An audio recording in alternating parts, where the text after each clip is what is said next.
24 કલાકમાં 17 ઇંચ જેટલો વરસાદ ખાબક્યો છે। સાંતલપુર પંથક વિસ્તારમાં તમામ ખેતરો બેટમાં ફેરવાઈ ગયા છે।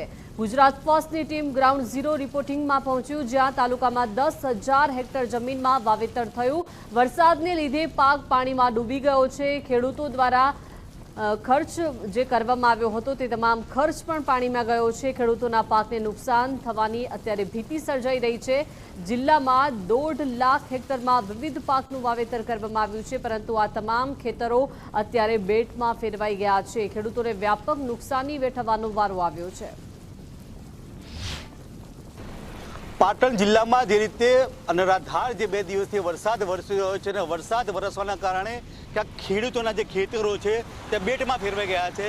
મહત્વની બાબત છે, સાંતલપુર તાલુકાના અંદર 17 ઇંચથી પણ વધુ વરસાદ વરસવાના કારણે જે ખેતરો છે તેના અંદર પુષ્કળ પ્રમાણના અંદર પાણી ભરાઈ જવા પામ્યું છે। તેના કારણે જે ખેતી જે કરવામાં આવી હતી, ખેડૂતો જે રીતે મોંઘા ભાવના ખેડ ખાતર અને બિયારણનો જે ઉપયોગ કરવામાં આવ્યો હતો તમામ છે તેમના હાલ તો માથે પડ્યો તેવું હાલ તો દ્રશ્ય દેખાઈ રહ્યા છે।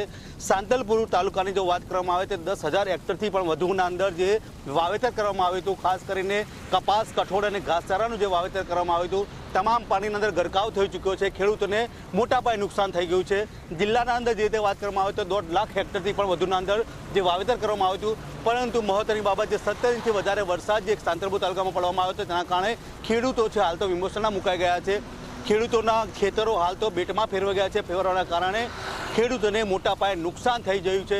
હજુ આનાથી જો વધારે વરસાદ પડશે તો આ ખેતરો છે તે હાલ તો પાણીના અંદર સંપૂર્ણ ગરકાવ થઈ શકશે। હાલ તો ખેડૂતો એક જ માંગ કરી રહ્યા છે કે જે રીતે હાલ તો અમારા જે પાણીના અંદર જે ખેતરો હાલ તો તરબોળ થઈ ચૂક્યા છે, વધારે વરસાદ પડશે તો અમે અમારું જે વાવેતર છે સંપૂર્ણ નષ્ટ થઈ શકશે। અખ્તર મંસૂરી, ગુજરાત ફર્સ્ટ, સાંતલપુર। તો સુરત શહેરમાં અવિરત વરસાદથી લોકોને હાલાકી થઈ રહી